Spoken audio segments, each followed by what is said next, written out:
welcome to the Discovery Collective podcast. My name is Emily, and here we have Dennis and Virginia, and together we make up the Discovery Collective, and this is our podcast, which we see as this kind of opportunity to get around the campfire, so to speak, together and talk about all of the things that we're pondering on, that we're offering to others, that we see as useful in this journey towards enhancing well-being, optimizing growth, and really enhancing one's sense of leadership. So last podcast, we dove into the waters of belonging. So we very much spoke about belonging and why it matters and what it's got to do with being a leader and optimizing potential and existing helpfully within organizations and teams.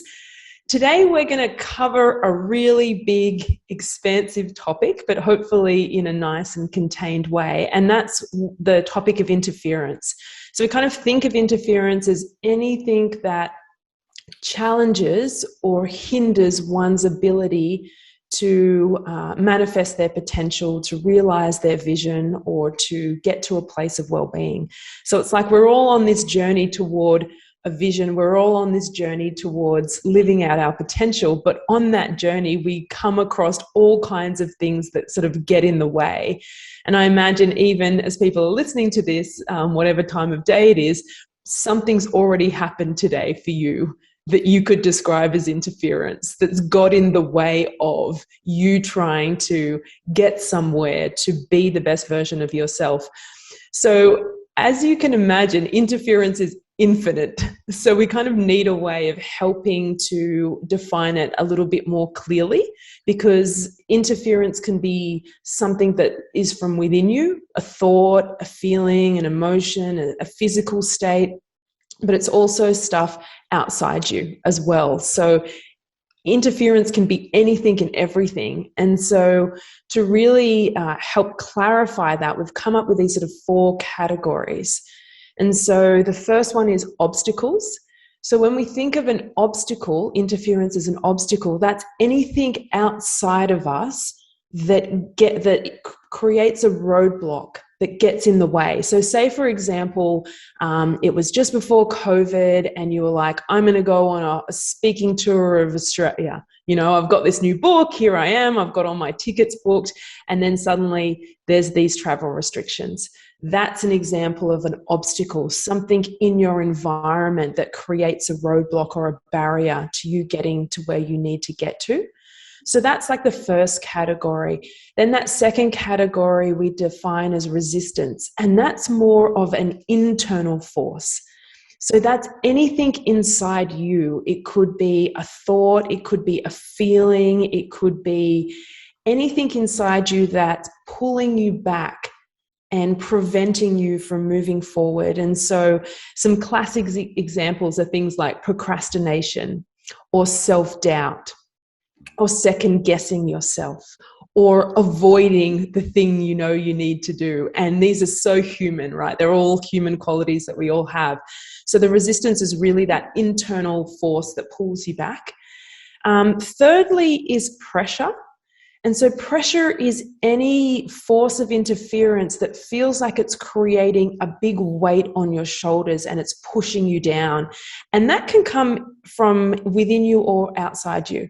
So for example, internal pressure could be my own expectations. Like, I'm thinking about myself here, like this sense of like high expectations that I can never achieve, and they land as like some kind of weight on my shoulders.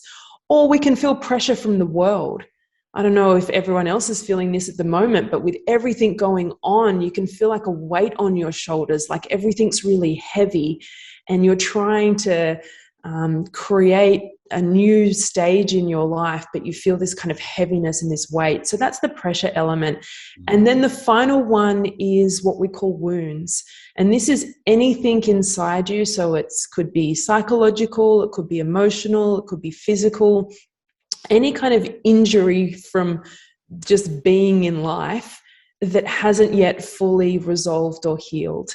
And that could be tiny. It could just be like, oh, you had a really bad boss on your last workplace And for the most part, you're okay. But whenever you hear somebody who like micromanages, you feel that old wound kind of bubble up inside you. Or it could be really big stuff. It could be big trauma. It could be all sorts of things. So we kind of categorize it in these 4 ways, you know, obstacles, resistance, pressure, and wounds. So that's a little bit of a primer. I feel like I needed to do that before we could even have a conversation, just because it's such a big topic. So now that I've kind of offered this really basic definition and these 4 categories, I'd really love to hear from you guys about any ways you have of defining interference that could help somebody really kind of understand what it is that we're talking about. Den, did you want to kick us off? What does it mean to you? How do you conceptualize interference? For me, it's part of the equation of life. It is a necessary partner. It's part of the equation. It's something you can't deny, you can't hide from. It's part of everyday life. It comes in different waves and at different times. It's a teacher, it's a disciplinarian. It's a reminder that not everything is easy and flowing. It's there to test you. It's there to test your resolve, your ability, to respond and to accept. For me, it's just part of it, and it's in how we deal with interference. And like you say, all those 4 categories, they can be great. They can come in they can all come at the same time, and we all, deal with different levels of it. And when we think everything's going really well, it's usually right there waiting for us, and it's a tester, and that's how I would define it. It's a force. It's part of the equation. V? Yeah, I just noticed that, Em's using words like, this simple definition and, doing this little bit. But as you were talking, I just actually felt like you were understanding every element of my life at the moment. And, it's such a, I would say, my understanding of interference is evolving. I think for a long time, I thought it was something, that definitely got in the way between me and how I wanted life to be. That could be, the goals I'm trying to achieve, or even how it is in relationship with people. So that, before I would have said it's something to be overcome. It's something that you need to either get around, avoid it, go around it, or, defeat it. And so now, especially learning with you guys and belonging and journeying and doing, growth ourselves, it feels much more like something that can be a life teacher, as Den was saying, and something that is inevitable. So, Dennis has spoken before about it being a life tax. It's the tax that we pay on being human. So in all of that, it's a changing definition and a changing relationship with it as well, and me needing to become more aware at any given point of time what my composition of interferences are and what my resources are for doing something other than overcome and defeat, if that's not the right way with any of those categories you've explained so beautifully. Yeah, and that there's 2 things here to kind of pick up on. One is the sense that interference is a force. I kind of really like that description, Dan, and it's something that we inherit as part of being alive. As soon as we're born, it's there.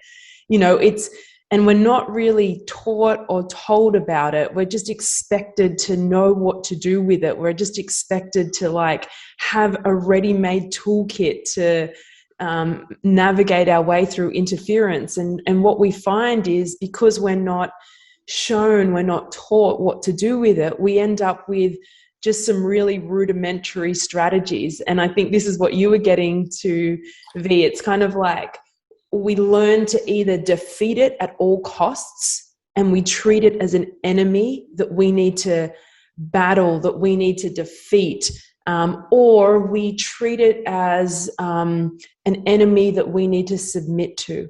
So we avoid, we find a way around. And it's not that those two strategies aren't helpful. I'm sure there's times where we need to exercise both of them.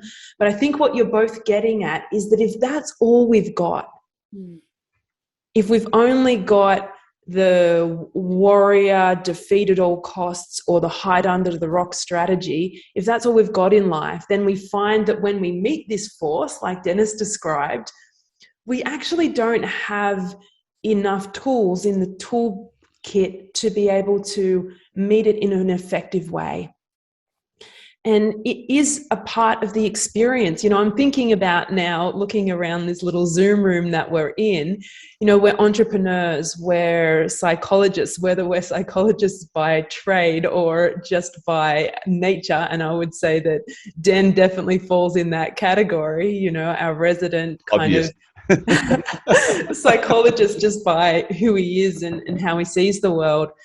And so I guess we've kind of come to understand that interference is woven into the fabric of life. And I think where we go wrong is we see it as an exception. We see it as something that shouldn't be there rather than something that is inherently there. And we think that there's this kind of unconscious expectation that we just won't have interference, that it'll just flow, that it'll be okay. And when it arrives, we get kind of like, oh, what are you doing here? I didn't ask for you. I didn't want an obstacle right now. I didn't want resistance right now. Whereas there's an acceptance piece in all of this, isn't there? That sense that it just is, it's part of life. And I would argue that it's even a necessary part of life.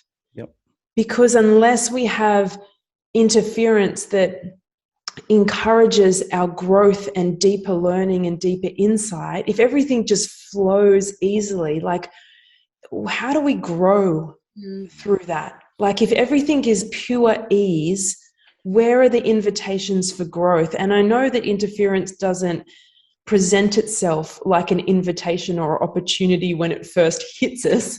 It presents itself like some kind of annoying thing that we want to just swat away like a little fly. But I think eventually we kind of arrive at, this is an invitation, this is an opportunity, even if it doesn't kind of land like that initially.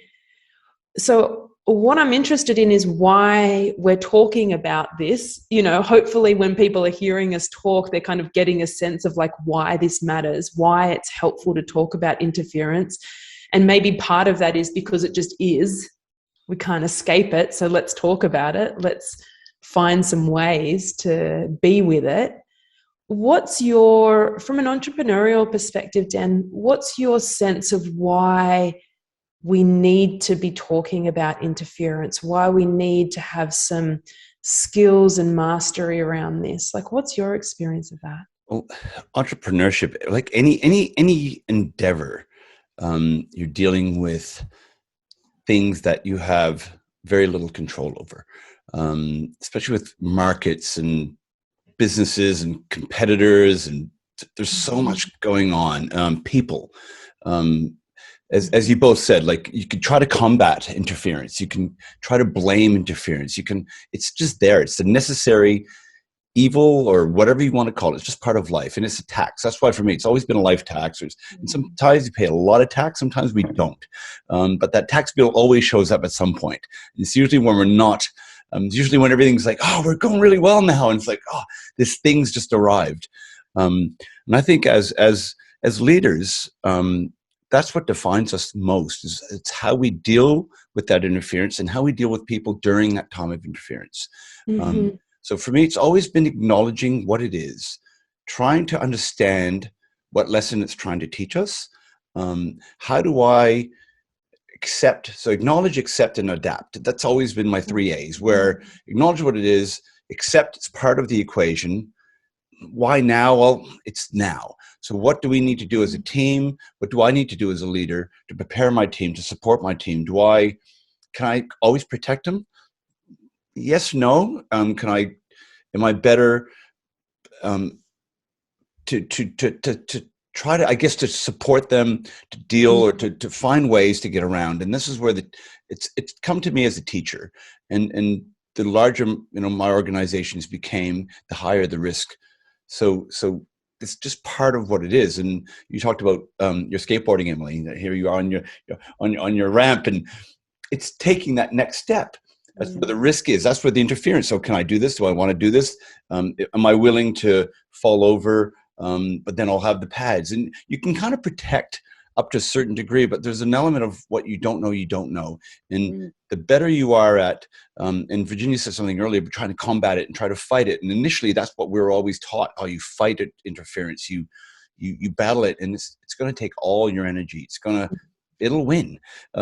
If we don't allow or find a way to navigate, as you said beautifully, Emily. So as an entrepreneur, it's a mindset that it's there. It's part of it. It's part of the game. And there's very little that you can do in controlling it. So I guess it's just being able to navigate around it and finding ways. And sometimes when you got a team, it's a really good way to bring people on board. I found that engaging with my people, involving my teams, and then asking them, well, how would you guys deal with this? And sometimes someone will come up with the best concept, and you'll just go, wow, that's brilliant. That's been my experience with interference. As Den's talking there, that word mindset really resonates, and I guess that's straight back to what I was noticing for myself, that it's oh wow, I've been looking at you one way, but maybe I can step around and look at this from a completely different angle. And when you've kind of helped me write down 3 words here. So there's overcome, submit, or escape. As a psychologist, one of the things that we constantly work with, and actually I'm just thinking about leadership and research as well, the other parts of my life, and then the most important thing of all is, for me, is that motherhood role, where I get to nurture hearts and I guess usher and support lives that that are a gift to me, that are just so unexpected. If I think of overcome, submit, or escape, the psychologist part of me says, hey, that sounds like fight, flight, freeze behaviors. And they're the behaviors that we are given as humans, and all of the mammals, and even, I guess, if we go lower down the kind of the evolutionary tree, that are great for immediate threats. They're great for a life or death situation. But in terms of being adaptive, which is a word that Dennis has reminded me again of the importance, they're not. They actually are really restricted behaviours. And in terms of me then being a person interested in growth and well-being, so they're both expansive concepts. If my repertoire of skills for interference is just overcome, submit, escape, I notice I've signed up to never actually growing or being, reaching my fullest level of wellness, because they're patterned behaviours. They're behaviours that, are not going to necessarily evolve. So this actually feels really profound for me, when we think about why are we talking about this. And the other thing about, overcome, submit, escape, you guys have done a really sneaky thing here to me, because you've just let me know that a lot of the interferences are actually in me. So how do I even do that? I can't overcome me. I submit to me. I'm not even sure how that might work. So, I'm being playful and a bit silly with that bit, but it's actually an amazing gift to change that mindset and to change my relationship with interference. It might cause me problems, but it's not that I have a problem, and it's not even that there's a problem in the world. This might be a chance for something different to happen, but it's about me shifting that relationship. It's not a war against interference. Maybe it's this beautiful idea that you guys have come up with, which is the dance. How do I dance with interference? Which is, goodness, that's different. Defeat and dance, so different. So thanks. And I think, I think some people do try and escape, or combat themselves. Yeah. So what happens is that something arises in themselves. So say self-doubt or avoidance, or maybe they speak or act without thinking in a way that's harmful to themselves or others. Yeah. And they see that part of themselves as like a problem to weed out. They're trying to escape from that part of themselves, or they're trying to defeat that part of themselves. And I think what happens is we create a war with ourselves. Yes. You know, we create a war with the parts of ourselves we don't like.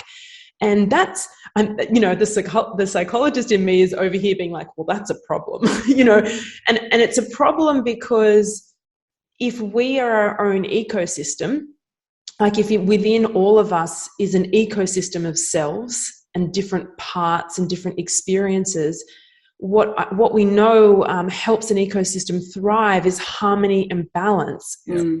You know, if we think about the beautiful rainforests that we've trekked through, or the incredible kind of marine environments that we've snorkeled through, what makes them thrive isn't them all becoming at war with themselves. You know, when the coral is at war with the fish, is at war with the seaweed, you know, we've got a problem. Yes. But if there is a sense of harmony, then suddenly that ecosystem begins to thrive. And so I think that what happens when we've only got fight, flight, or freeze, that means that the instruments available to us to work with interference stunt our growth. They help us survive, and if we're under extreme threat, thank goodness, but they don't give us enough tools to honor the growth aspect. And I think we're all after that, really.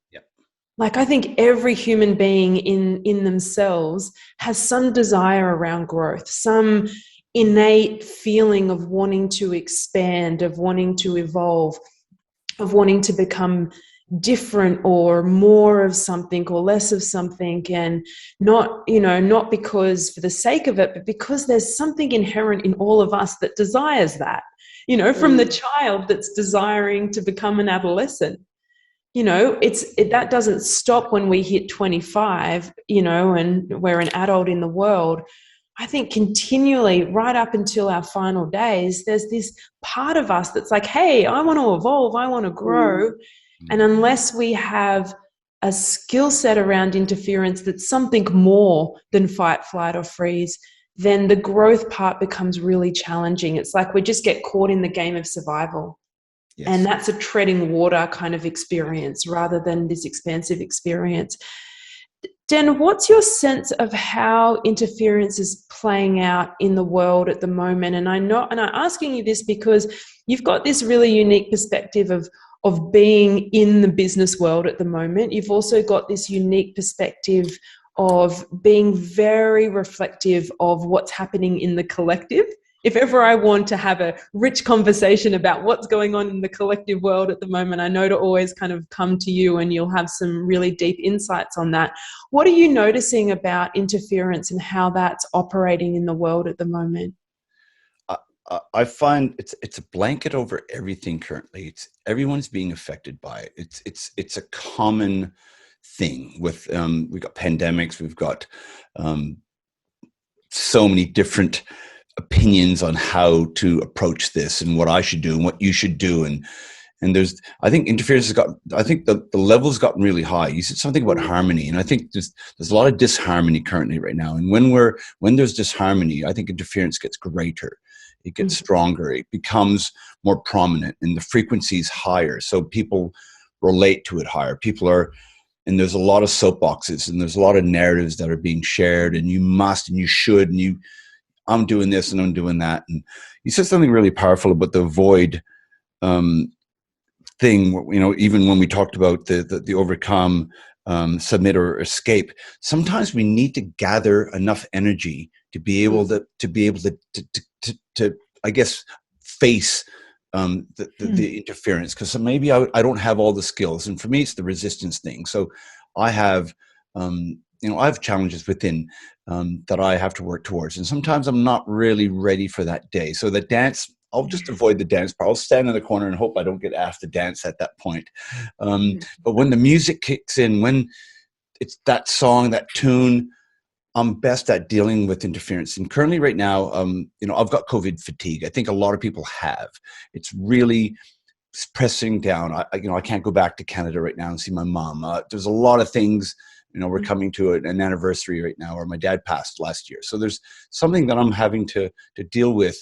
And I know a lot of people are really struggling currently at the moment, mental health. A lot of people locked indoors, and how do we move forward as a community and as a collective? So for me, there's a lot of interference. There's a lot of dancing, and I'm always got my dance moves ready currently, and I'm doing my very best, especially to protect my kids, and to include them into the dance as well, because then you can always be the savior and try to protect. And even as a leader, even in business right now, there's a lot of challenges, but the market's really buoyant, which doesn't make a lot of sense because there's all these things going on. So you're trying to understand, how does it all work? And that becomes interference in itself. So really, it's just trying to navigate. I try to get through it as best as I possibly can. I try to deal with what's in front of my nose as much as I can, but there's a lot of noise. And I'm trying to, sometimes I will put my earplugs in and just try to find a bit of silence so I can take a deep breath and I guess gather the strength. And often it's like you said, I speak to yourselves.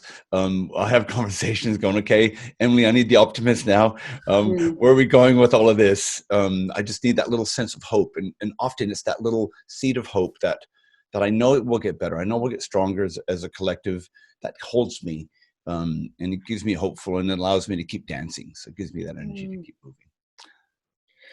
Dan, I think you kind of pointing out that it is, the world feels thick with interference at the moment, and whether or not they're obstacles that are put in our way, tangibly and practically, or whether it's, the combination of that. Because I guess that's what I noticed I'm wrestling with. There's the practical obstacles that weren't there, so my body's going, oh, that's different, I need to put this on my face to go there, and I need to remember that before I get out of the car. So there's all of those practical things.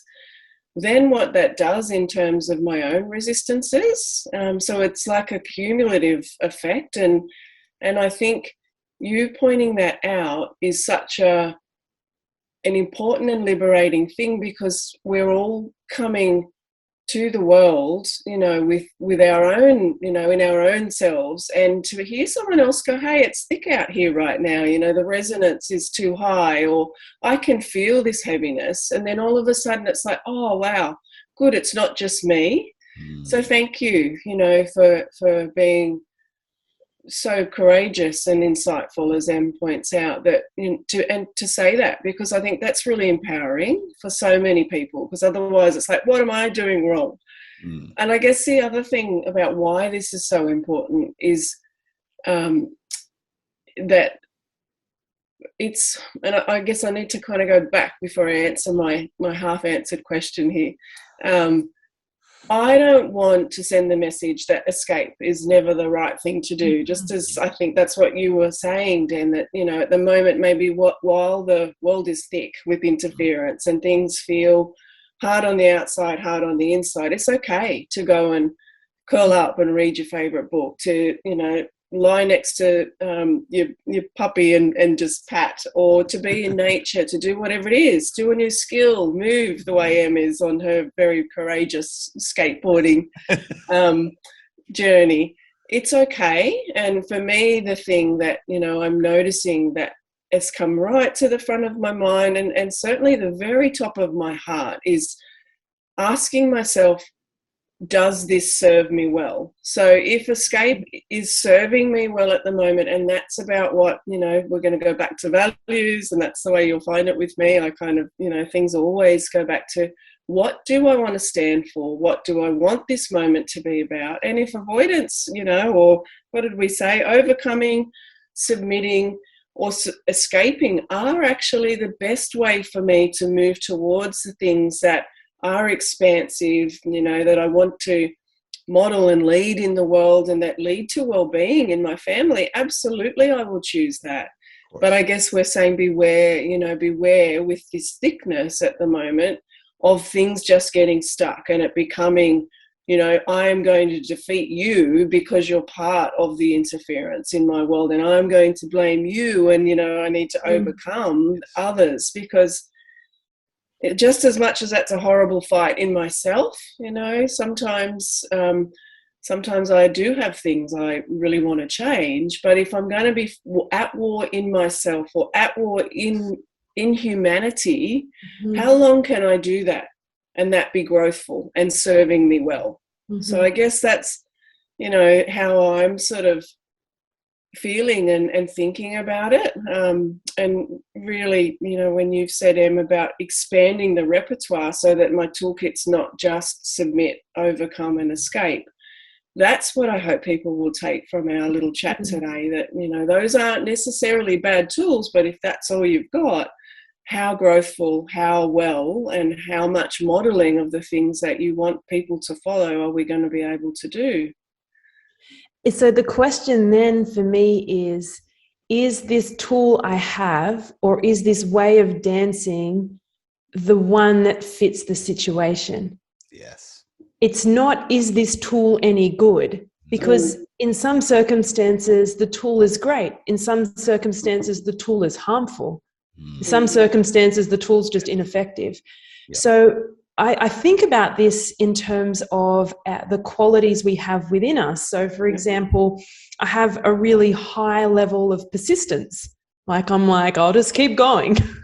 Doesn't matter how thick the interference. So true. It's so true. Just keep swimming. Just keep swimming. And I think part of that is fueled by this sense of optimism. It's like, well, it's always going to get better, and I see the best in people. I see, and so that persistence in a lot of ways serves me really well and is a really beautiful tool. However, if I use this persistence tool for a situation in which rest is required, suddenly I'm on my way to burnout. Yes. I'm on my way to being irritable. I'm on my way to being not the most kind of vibrant version of myself. And then that has all kinds of flow-on effects to the people around me, to my work, to the things that I'm trying to achieve. So it's kind of like this idea of like, the paintbrush is beautiful for making like fine pieces of art, and the hammer is beautiful for helping us get the nail into the wood. And so they're both beautiful tools in their own right. The question isn't how good the tool is. The question is whether the tool meets the demands of the current moment. And what I'm finding with the interference in the world is that sometimes folks, and I'm going to include myself in this, I'm so convinced that this tool is good that I'm just using it for whatever. Bang, bang, bang, bang, bang. Hammer. Go. And so what we need in that moment is the ability to be the witness of our own experience, the ability to stand outside ourselves for a moment and go, how's it working out with the hammer? Like, is the nail going in? Or are you just destructing everything? So I think when we have that ability for self-awareness and we can observe the effectiveness of the tool we're using, or we can observe the effectiveness of the dance we're engaged in, then we're learning from that moment. Yes. Instead of just keep on hammering until there's nothing left. And I think once we realize we're using the wrong tool for the task in front of us, not to get caught up in a spiral of like self-criticism and self-blame and kind of hopelessness and despair. It's like, oh, there I go using the hammer again. I always do that. Why did I do that? It's just like, okay, it's not working. That's all right. That's really great data. Here I am, little researcher like me over here, always wanting data and wanting to reflect. And it's like, oh, my hypothesis was the hammer was a really great tool. Turns out hypothesis has been proven wrong. I need the paintbrush. But unless I have a part of me that can do that, then I get really stuck. And my hope is at the moment when the interference is really thick, that we're encouraging people to have that degree of self-awareness within themselves. And then also hopefully to be expanding and resourcing people. Like, I think this is a time where people need to be resourced. They need to be given and supported to have more skills, to have more tools, to have more ways of dancing. So we don't have, a country full of ballroom dancers when we're needing to do hip hop. We have people that we have more resources. And if we can just think, what can I make an investment in building up my toolkit today? Like, what else is here? What else is available? What's that person over there doing? How are they dealing with this, right? Yeah. Oh, what's that person over there doing? How are they dealing with this? And what can I learn? How can I grow? We need that little part of us that's interested in something else so we don't get stuck in this kind of one-trick pony experience. Thoughts on that, guys? I'm sorry, I'm interrupting. I just really want to pick up on something, while you were saying that there. It's almost like we need permission at the moment that dancing might be hard, and that people that we're walking alongside or hoping to resource or even, pave the way, if that's part of leadership where you're showing as well as, resourcing and supporting. Being able to say that, permission that it might be hard to know which is the right tool right now, or that dancing is going to be thick and slow, or maybe not, maybe it'll be quick and fast, but that's okay, permission and that bearing witness to our own experience. That's a little gem that I'm tucking away. And then I guess thinking of interference and groups, because that's our other commitment. We've got our group here. I also feel like I've given you guys permission, and also there's a reciprocal trust that if you see me hammering away and you're wondering, does that fit with what I thought V was about, you guys would probably say, hey, geez, you're swinging that hammer hard, and some part of that looks really fun, but I'm just wondering if that's where you were wanting to go right now. Yeah. So then how do we, what is it, I guess for me, I'm really kind of curious about when the interference is maybe partly between people that are trying to move together, because I think we all want that too. We want to be community right now, and it's a hard time. What do we think about that? How do we do that? Dan, I'm looking to you. Oh my Dan, God, I'm just loving what you just said, Dan, because I just looked at the word interference. I thought of it. Interfere and ence is presence, right? So there's fear in interference almost in terms phonetically. You said something really powerful about permission, and Emily said something, oh, what's going on over here? This is a time when the interference is greater than my ability. This is a great time to ask for help. This is a great time to seek counsel. People that because we're not alone. We may feel alone, especially in that space, especially when resistance is strong. That's when I don't want to feel, because you feel vulnerable. You feel maybe weak. You feel maybe, oh, geez, they've always dealt with interference better.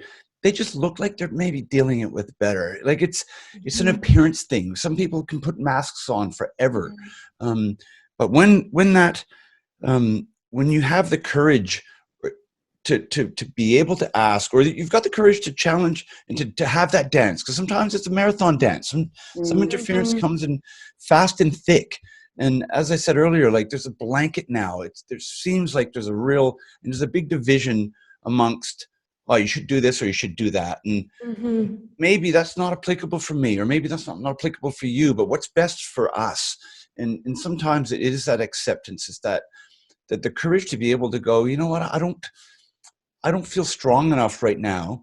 I need assistance, or I need guidance, or I need to maybe rest and hide under my little rock for a little while, just till it's kind of, it's cleared a little bit. Now I'm more capable. I'm more, I've got the tools, because maybe I only have the hammer and the paintbrush, but there's other things, and I've seen other people use some fantastic other ways of dealing with interference, and sometimes you might have to have a little fight. Yeah. You know what I mean? Like, we talk about always dancing, but sometimes just a slam dance. Sometimes it needs a bit of, a little bit of a shove, because it'll overcome. And when you feel overcome, that's the hardest time, because you don't want to speak. And you guys being psychologists, you see it all the time. And that's when some people, oh, you're having a tough time. Why didn't you reach out? Well, I didn't want to bother you. Yeah. And this is where now I have this deal with Emily where, we have this thing, and we inherently feel a disruption in the force sometimes. You're like, okay, do I, I'm just here. Hey, how you going? It's just a little, a little thing. And just to know that someone's there, often that's all I need. I've got your back. Oh, thank God. Okay, good. And I can come back for support. And I think we've been trying to practice that, the three of us. I'm going to put my hand up and say it's one of the things I'll probably struggle with the most, because, there's a sense of like, oh, but I'm competent and I'm able and I'm the one. I think as a psychologist too, you're so used to being the one that holds space, that holds hope, that holds optimism, that's in the role of guide and carer. And I know I'd say all three of us are definitely we take on that role a lot in our work lives and also our personal lives. And so that idea of like, oh, so the interference is too big for me at the moment to even participate, or, I need space, or I need you guys to like take over for a bit. I think we get caught between this desire to want to do something about this interference, but wanting to hide our interference at the same time, because we're worried how it's going to be perceived by other people.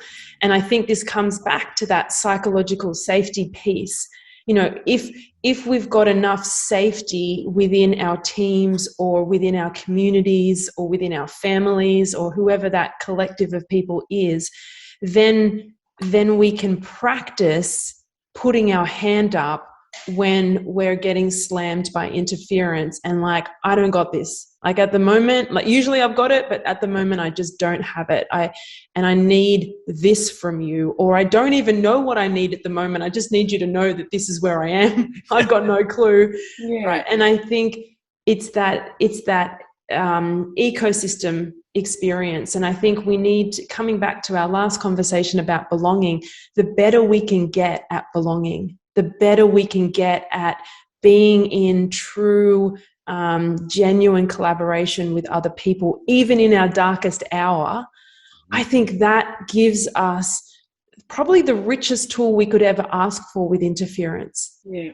Which is, I don't have to hold this big boulder alone. Like, this isn't my cross to bear. Like, I'm actually in relationship with a bunch of other people who can just offer me something at this time, even if it's just to say, thanks for telling me. I have no idea how to help you, but thanks for telling me. And we'll just sit here together for a while. What do you think, I know that, I guess it's the psychologist coming out in me a little bit at the minute. Any kind of reflections on what Dan and I are sort of talking about now in terms of this collective experience? Like, how do we manage interference in relationship with one another? Yeah, so many things. And I just noticed for the whole time today that we've been sharing time across our country, and in our Zoom room, I've had this mix between, they feel like tears of joy that want to fall out of my eyes, but also just this really full heart, and it feels really like it just wants to burst, because it feels like such relevant, timely stuff that you're allowing me to be part of. And I guess that's even something that I hope comes from our sharings with people, that showing up and not necessarily knowing exactly how this was going to go, or whether this would be hard for me in a time where I need to sit back or come forward, but that, I guess, the framework, and I'm just feeling like, thinking of a net, say if we were doing I don't know, some trapeze act, because it does feel like life Totally. is a trapeze act at the moment. And, you know, it wouldn't, if I had the most strong, you know, structure that was kind of narrow and underneath me on that trapeze net, and so totally impermeable and, you know, the most strong thing, but it was in one point in time. Unless I fall completely on that, then I'm not safe. And what I hear you talking about there is almost like the safety in a net. You know, there's holes in a net, but the fact that we can kind of know each other across the country, and maybe just Den does reach out with a text and say, I feel a disturbance in the force. It's almost like that's enough. That we're linked together by seemingly tiny threads, but those threads are so much stronger than, say, we had that, you know, that, like, I don't know, some kind of rock structure that if you landed on it was never going to break. So I don't know if that makes any sense, and I've just rambled on a whole lot of stuff there. But, you know, I guess the other thing for me, in addition to the mindset and the permission piece, is almost like taking stock, you know. And I used to work in the hardware store. It's a big hardware chain now, and I don't think we'll talk about any big brands this week, because we, you know, don't want to fall out with our wonderful big brands. But we used to do an annual stock take, you know, and it was actually about like noticing what was on the shelf, and, you know, that was partly like, oh, okay, this is where I've been, you know, we've sold that much of those things and not so much of this. And it was also the way to prepare for the future. And for me, what the framework you guys have created around this idea of interference, and that it's something that's just going to show up, and I haven't done something wrong for it to be in my life, and that's especially important for me to make clear when we think of wounds for people. The wounds are not your fault, you know, they're an injury of life. What if part of what I can do is do a little stock take on my, you know, the interferences that are here for me now, and certainly one of the big things that you guys have helped me do is get more clear on the types of interference I feel competent in. And the ones that are still really tricky for me. And thank you, Em, for being so, you know, beautiful and open in saying that, you know, that kind of reaching out is hard for you. Because I notice I'm really good at some. And sometimes, you know, I'll kind of be like, say procrastination. I really need to go and organise something, you know, I really need to go and make sure that that job that's not really due until next week gets done, because that potential external obstacle is actually much more comfortable for me to deal with, and I get that sense of competence and tangible change. But in reality, the procrastination is there's something that's really important to me that I'm feeling fearful or uncertain about. And so in some ways, you know, that stock take idea would be not that then, now I need to go and overcome or combat or submit, you know, to the whatever the stuff is there behind my procrastination.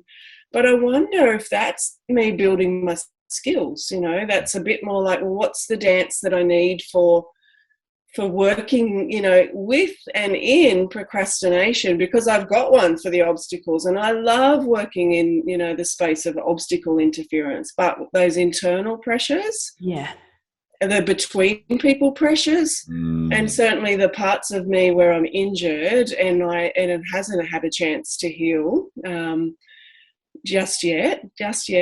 They're ones that, you know, maybe my dancing and my capacity to dance gets a little bit sidetracked and almost like even distracted, because I'm really familiar and comfortable with interferences that are external obstacles. A lot of words. I really like the trapeze analogy. There's something really powerful in that. I just wrote down no dress rehearsal. This is it. This is what it is. There's a band called the Tragically Hip, and one of the lines is "No dress rehearsals. This is our life." It's just, and you're live, and take one and go, and it's just, and do the best you can with what you have, and sometimes it takes courage, as you said, Virginia, to take stock, to look at wounds, to really address these things, and I think, those are. They're introspective times that I think, that's where my biggest growth, I guess, has come when I was courageous enough and willing enough. But a big part of that was to share it with other people, though, because and I am quite courageous. I wear my heart on my sleeve. I have a hard time to pretend unless I'm leading my team, because I don't want the team to freak out. Our analogy was always the villagers are going crazy, because we need to show a certain level of courage and control, and we got this, and it's the little duck where the feet are kicking like mad, and you're looking smooth on the surface of the water, but that's a play as well, and certain people get stuck in that place as well, and you're trying to protect, and a lot of people fall in that savior role, and that becomes I am the savior, I'm the best at dealing, but deep down, they probably, or we have spent a lot of time dealing with those wounds, because you're creating wounds also by not addressing them, and having that ability to take stock, having that awareness of what's going on and when and how I approach this. It's something, and coming back to the collective thing, when you're in a group, when you're in a team, and there's psychological safety, and you are struggling, I think there's a strength in vulnerability, and when interference is greater than your ability to overcome it, or to challenge it, or to dance with it, or whatever it is that needs to be done at that time, when it's shared, you are stronger together. Yeah, I think stronger together. The idea that I am able to meet any interference my whole entire life on my own with the skills I have, makes people stuck, and I think, the idea of interference is that it's there, it's part of life, it's an experience, just like joy is an experience, despair is an experience, procrastination is an experience, momentum is an experience. They're all just experiences that we're having. And the more we sign up for things in life, like growthful things, relationships, businesses, sports, adventures, the more things we sign up for, the more stuff, the more life we experience. And in that will be a mix of beautiful, lovely, easeful things, and then also interference. And so I guess I find that in my work, especially with those who are really ambitious in what they want to experience in their life, not just ambitious in I want to win or I want to make money, but ambitious in I want to live a rich, full life. I think for those folks, that we need to be even more discerning about building up a skill set of interference, because the more you sign up for, the more joy there is, the more interference there is. That's just part of, like, the more expanded you become in your life, the more you open up yourself to everything, interference and non-interference alike. And I find that for the highly ambitious folks, the wounds are the things that get the least attention, and deal with that later. I'm told as a psychologist, working with my mental health clients, I must see wounds all the time, but working with my high performance clients, I don't see the wounds. And I would actually challenge people who have that way of thinking.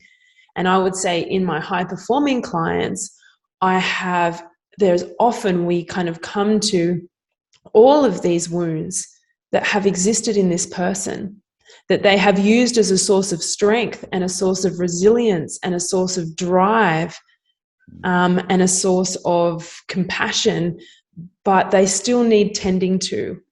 And if we think about these 4 categories, these barriers, all these obstacles, this resistance, this pressure, and the wounds, what happens is all 4 of them interact. So I meet an obstacle and it triggers a wound. I feel pressure and now suddenly a whole bunch of resistance starts to come up. So the more advanced we become in the dance, the more we see that these 4 different types of interference all interact, and they're either creating an intense spiral of more interference. One's triggering the other, it's triggering the other, it's triggering the other, until we've got all 4 of the interference types layered upon us. Or what we can do is we notice that they're all interacting, and then we try and interrupt that interaction. We try and interrupt the way that obstacles and wounds and resistance and pressure feed off each other. And we need to have some skills in how we interrupt that, because, people talk about this downward spiral. One thing goes wrong and then the next thing goes wrong, and we can all recall being in a downward spiral. And we need to learn how to notice that that's what's happening and to interrupt it. Yes. Just to have something that goes, hey, I see you, and I'm going to interrupt the process here so that we don't keep heading further and further down. And that's, I think, where we need others. Yeah. Because trying to do all that work on our own feels kind of impossible, really. Yeah. And what lessons are we taking from this? And again, as a trier, as an adventurer, as someone who just, village idiot, often just opens his mouth and tries to figure shit out on his way through. I've learnt the hard way in many ways in my life. And again, what is the lesson? What can I learn from this opportunity, and that continuous improvement? And I think for me, that's where growth comes from. It's being able to adapt, accept, acknowledge that this is part of what life is. It's part of the experience. It's part of all things. And then to acknowledge maybe today's not the best day for me to overcome this obstacle. I'll work on my resistance, and then that obstacle might become a little bit easier to navigate. Sometimes they're all there. And especially the pressure one, because that's often expectations of others that we're trying to meet, or, and that's unrealistic in times. And being a bit honest with yourself and honest with others. And that takes a lot of courage sometimes, to be able to go, hold on a minute. I don't think I'm meeting, today's not going to be my best day to meet with this expectation. However, I'm working on this, and it's a dance with himself, isn't it? Yeah. Yeah. Self dance. Yeah. That interpretive. You know what? We all probably need to get together on a Zoom and show our dance skills.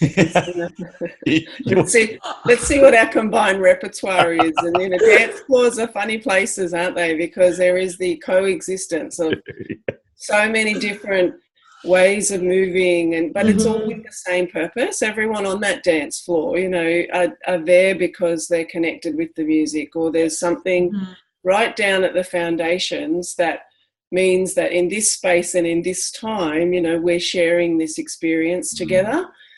And for me, that's, the other standout. Like I'm thinking as you were talking, Dan, it's almost like, the trade or the skill set that Em and I have spent lots of time learning, and, lots of time learning, because that's what life is actually about.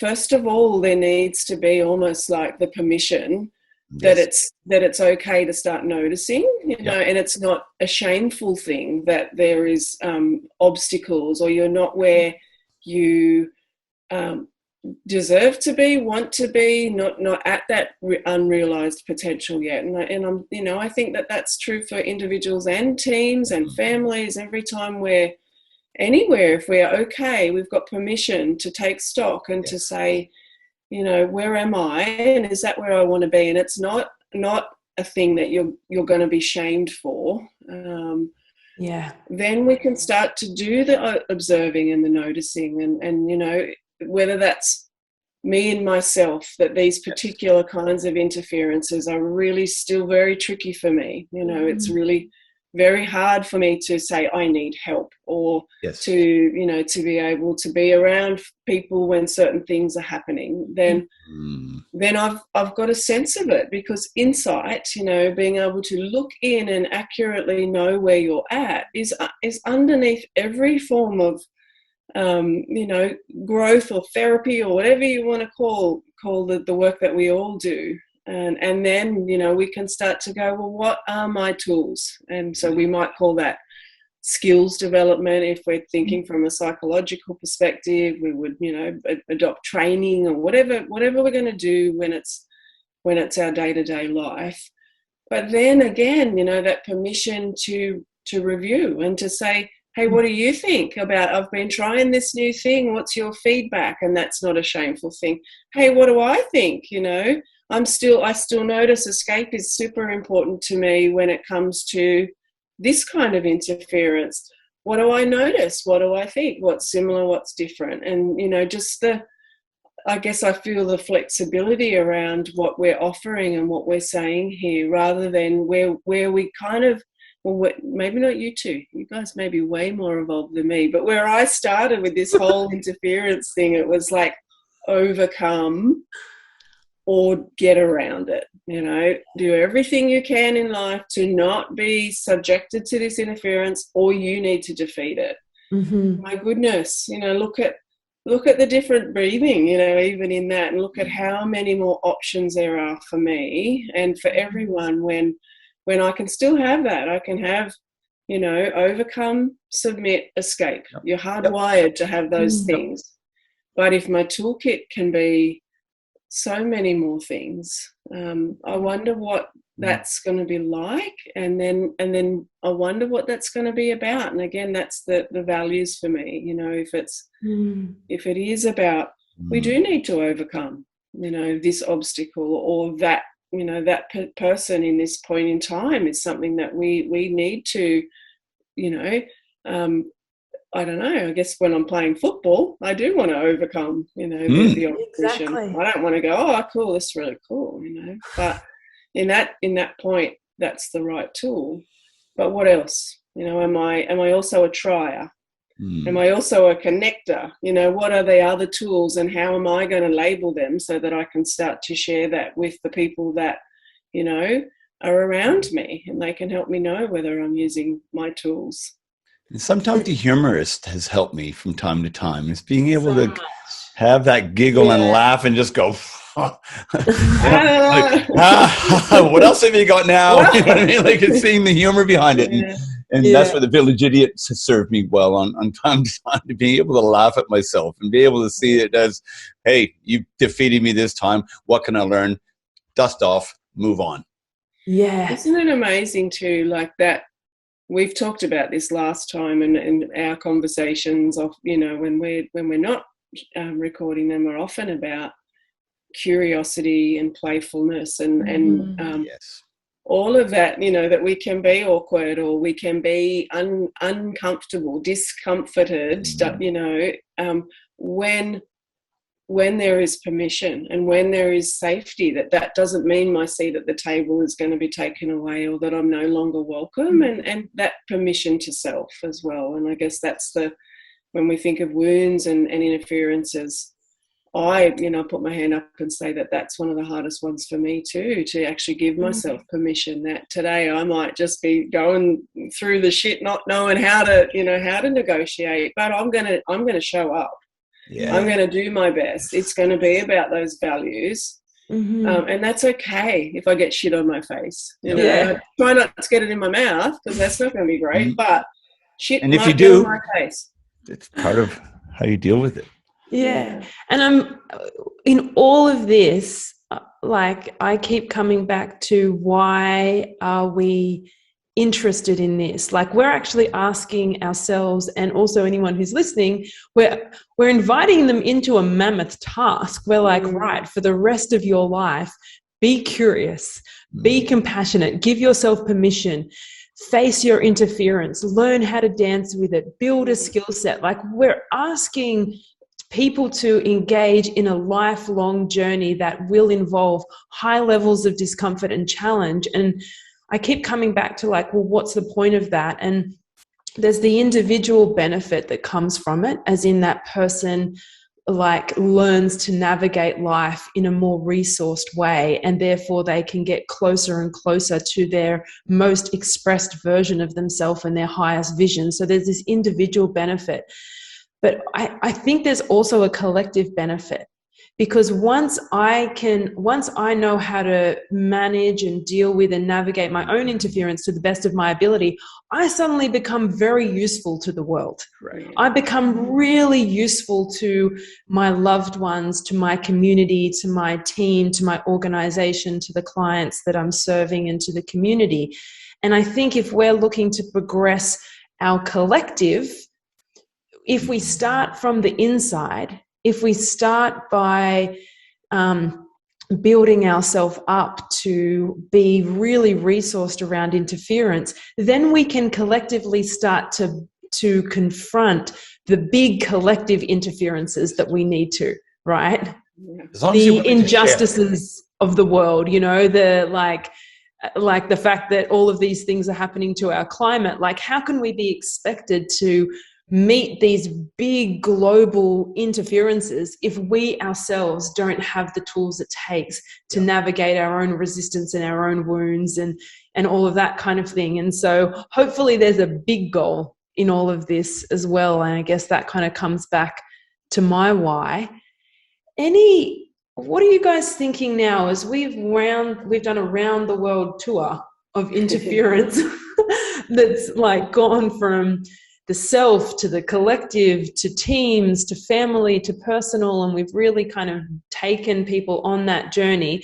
What's standing out to you now as some final thoughts or musings or takeaways? Den, talk to me. What's coming up? For me, it's just the willingness to show up. And I think you just said something really powerful, Dennis. If you just show up, often you'll muster whatever it is that you have within your capability, within your toolbox, or something that you've seen from someone else, someone that's shared with you some different coping, not necessarily coping mechanisms or whatever it is, but it's willingness. It's willingness to show up and do my very best today with what's happening in front of me, and with an objective of trying to be better than I was yesterday.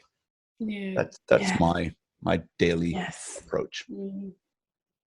I I think what I'd say is that interference is something that I understand to just be part of life, and it's, there are going to be things that are on the inside of me, and there are going to be things that are on the outside and in my physical environment, in the world around me. And that's not my fault. It's not something that means I have a problem, or that necessarily that even there, that the interference is a problem. But what would be a problem is if I was going to relate to it in a really restricted way of, just, overcoming, submit, or escape, just that kind of really narrow toolkit. So for me, it's about the permission to take stock, to get to know my mindset and relationship with interference, and if I do feel like that has been combative, to try and embrace an idea of a dance, something where there's the flow with and the commitment to sort of, not to have to stifle or shut down, but figure out a way I keep moving, because stuck is hard, and I guess that's stuck is so hard for humans, on so many levels, and I'm thinking of the stuck that when it's just a frustrated stuck, but also the stuck that I can see really eats at the wellness of humans, and eats at the wellness of our whole community. So yeah, I guess that's what I take away, is that flexibility and permission to get to know my relationship, with interference generally, with my toolkit, but also the kinds of interferences that right now are still tricky for me, and to help, I guess permission for those around me, that they can remind me when they see me working on things that I can't see, from my vantage point. I'm just going to touch on the stuck thing just quickly, because when we're stuck, often our natural thing is to spin the wheels. Sometimes the best thing to do is just get out, have a look around. Why is my vehicle stuck? Is it, what do we might have to do a little bit of digging around. We just need a little push or a little pull. Yeah. I just love that analogy, V. That was and even just to stop, stop. It's like because you're just wasting that energy. It's that worry. I know, and that's not our fault, because we're pattern seekers. Humans, the patterns are. Even when they're so unhelpful, we'll keep doing the same thing until we interrupt. I love that word that Em used earlier. And it's almost like, at the moment, I find myself doing it. I see it happening where I'm in a hole and I've got a shovel. And so what I'm doing is I'm digging faster. I'm trying to dig sideways, and I'm trying to, dig left, then right, then left, then right, and, come up with fancy digging to get me out of a hole. But I would be actually just better to stop. Yep. So stuck is super duper hard. And I guess that for me, that what you guys have done is you've made me realize that I don't need to feel ashamed because I've confronted interference. And then that gives me permission to stop, and then to see what else is around. Even if it's a sit down, then, that's going to be different than digging and thinking it's getting me out, because it's not getting me out. It's getting me more stuck. Yeah. And I wonder if that's a really kind of beautiful place to kind of land this conversation, is that interference is not a source of shame. It's not a source of wrongness, either within ourselves or someone else. Like if someone else is presenting some kind of interference to you, that's not wrong. That's not an invitation for blame, or our own interference isn't an invitation for shame. It just is. It's just a sign of our humanity. And I would say also a sign that we're participating in life. Yeah. And good on you then for participating in life. If you've come across interference, that means you're in life. And so well done for being in life, and lose that narrative of shame, lose that narrative of blame, put down the shovel, and give yourself that moment to entertain possibilities beyond what you've known, possibilities beyond the patterns that your mind has come to create over time. And I'm thinking now that this conversation feels so important for us to have had now at the beginning of our kind of podcast journey, because hopefully all of the other conversations that we go to have can circle back to this idea and give people a framework or a reference point for knowing what this thing is that we experience when we're stuck and what to do with it in a way that's helpful. I feel like I've learned a lot today. Thank you. I have a sense of like this anonymous person who's listening to this, and I feel connected to you, whoever you are, somehow in this conversation as well, and acknowledging all of your efforts in participating in all of life, and acknowledging that has likely led you to all kinds of weird and wonderful interference. And hopefully this conversation has given you something to just meet that in a different way next time, that is more compassionate, that's more helpful, that's more resourceful. Thanks, guys. We're going to do this again, hey? Yep, couple of weeks. Can't wait. Thanks, Can't everybody. wait. And just as Dory says on Nemo, sometimes just keep swimming. Just keep swimming, or sit down. Or sit down. Yeah. Or just chill out. Or whatever you need. Chill out.